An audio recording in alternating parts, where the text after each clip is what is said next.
بسم اللہ الرحمن الرحیم الحمد للہ رب العالمین والصلاة والسلام علی اشرف الانبیاء وسید المرسلین نبینا و حبیبنا و مولانا محمد وعلی آلہ وصحبہ اجمعین۔ واجب الاحترام سابق ڈپٹی چیئرمین حضرت مولانا عبدالغفور حیدری صاحب، واجب الاحترام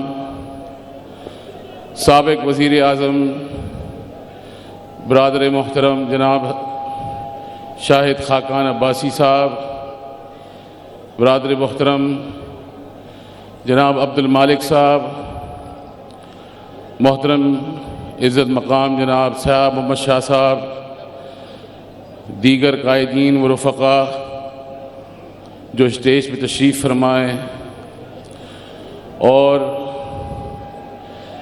اس 3 روزہ ارجنٹ کی کال پر تشریف لائے ہوئے تمام وہ کارکنان پی ڈی ایم کے اور انصار کے خادمین، السلام علیکم ورحمۃ اللہ وبرکاتہ۔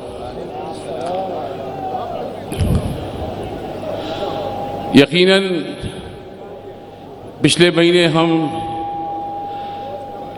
اسی مہنگائی اور بے روزگاری کے خلاف مظاہرے کے لیے سب یہاں جمع ہوئے تھے، اور تحریک کا آغاز دوبارہ اسی لیے ہم نے کیا کہ کراچی سے شروع کریں گے اور اس کے بعد 17 تاریخ کو انشاءاللہ کوئٹہ کے شہر میں یہ قافلہ رواں دواں ہوگا، اور اسی 17 کے فوراً بعد 20 نومبر کو انشاءاللہ پشاور شہر میں یہی پاکستان ڈیموکریٹک موومنٹ کا قافلہ مہنگائی، بے روزگاری، لاقانونیت کے خلاف، اس ظالمانہ حکومت کے خلاف سڑکوں پر انشاءاللہ آ کر قوم کو یہ باور کرائے گا کہ پاکستان میں اصل حکومت اس 22 کروڑ عوام کی ہے، نہ کہ یہ جعلی نیازی جو ہم پر مسلط کیا ہے اس کی ہے۔ میرے محترم دوستوں، بزرگوں، نوجوانوں، آپ نے کل ٹی وی پر یہ ضرور دیکھا ہوگا کہ ایک لاہور کا مستانہ لڑکا وزیر اپنے پریس کانفرنس میں بار بار یہ کہہ رہا تھا کہ اب پاکستان میں تمام شہروں میں 2 سے 3 مرتبہ صرف گیس آیا کرے گی۔ ایک ایسا وزیر جس کو حکومت میں بیٹھ کر قوم کے زخموں پر نمک چھڑک رہا ہے، اس کو شرم نہیں آئی، پتہ نہیں وہ کون سا دنیا کا نشہ جو خود اس کا لیڈر کرتا ہے، شاید یہ وزیر بھی اسی طرح کے نشے کرتے ہیں۔ یعنی پاکستان گیس کی پیداوار خود کرتا ہے اور پاکستان میں اپنے ہی شہریوں کے لیے 2 سے 3 مرتبہ گیس آئے گی۔ یہی حال پورے ملک کا ہے، جہاں گیس کی لوڈ شیڈنگ ہے وہیں پر بجلی کی بھی لوڈ شیڈنگ ہے، اور وہیں پر آج پاکستان میں کہیں صاف پانی بھی نہیں مل رہا۔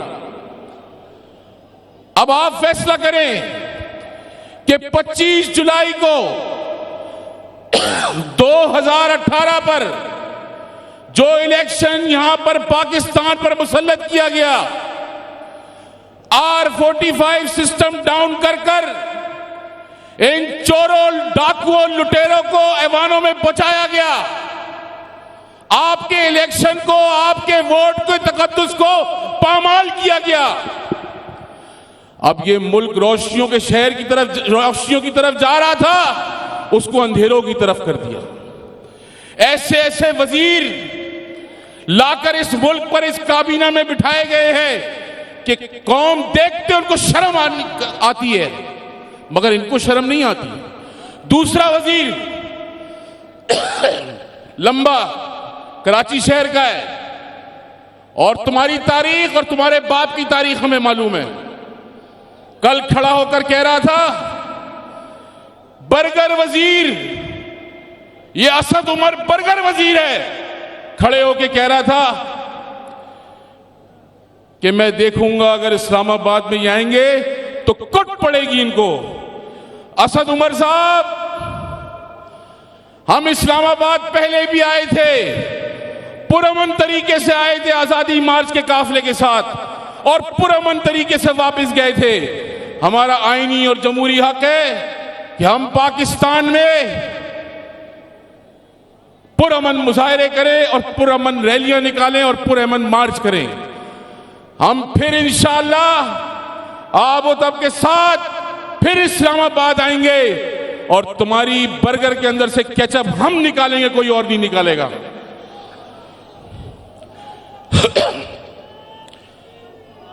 آج پاکستان میں مہنگائی بدترین سطح پر ہے اور کوئی کنٹرول نہیں رہا۔ آپ جس جگہ پہ کھڑے ہیں، آپ کے پیچھے ایمپریس مارکیٹ تھی، ہزاروں لوگوں کو انکروچمنٹ کے نام پر بے روزگار کر دیا۔ اسی طرح پورے ملک پہ انکروچمنٹ کے نام پر لوگوں کو بے روزگار کر کر، بے یار و مددگار چھوڑ کر آج مفلسی اور مفلسی کا عالم ہے۔ خواتین، بہنیں اور مائیں، ان کے گھروں میں چولہے جلانے کے لیے نہ گیس ہے، نہ خرید اشیاء خریدنے کے لیے پیسے ہیں، کوئی چیز اس ملک میں نظام نہیں چل رہا۔ میں آپ کو یہ بتانا چاہتا ہوں کہ جس طرح یہ حکومت چل رہی ہے، ان قریب آپ یہ دیکھیں گے کہ یہ ملک خدا نہ خواستہ فیلئر اسٹیٹ کی طرف لے جایا جا رہا ہے، اور یہ عالمی سازش کے تحت جن لوگوں کو آج یہ بٹھایا گیا ہے، ان کا کام یہی تھا کہ پاکستان کی معیشت کو کمزور کریں، اور یہ ایجنڈا صرف اور صرف یہود و نصارہ کے علاوہ کسی کا نہیں ہو سکتا۔ آج پاکستان ڈیموکریٹک پلیٹ فارم سے، پاکستان کی ڈیموکریٹک موومنٹ کے پلیٹ فارم سے دوبارہ ہم سب اعلان کرتے ہیں کہ فوری طور پر ملک کے اندر فیئر، فری اور ٹرانسپیرنٹ الیکشن کرائے جائیں۔ آپ کو منظور ہے؟ اور شفاف الیکشن کرائے جائے۔ یہ جو انہوں نے لالی پاپ دیا ہوا ہے نا مشینوں کا، اس کے دھوکے میں مت آئیے گا۔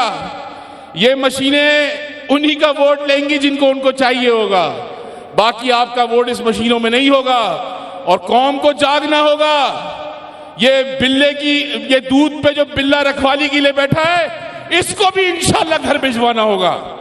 یہ نظام نہیں چل سکتا، یہ نظام اب پرانا ہو گیا ہے۔ اس ملک کے اندر آج بظاہر لیگلی طور پر، قانونی طور پر مارشل لا نہیں ہے، مگر میں دعوے سے کہتا ہوں اس ملک میں آج سیمی مارشل لا نافذ ہے، اور کوئی آدمی خوشحال نہیں ہے اس دور میں۔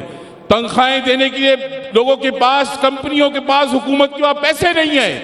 پی آئی اے کو اٹھا کے دیکھ لے، خسارے کے اندر جا رہا ہے، اور بجلی، وابڈا، کے ایس سی سب خسارے کے اندر ہے۔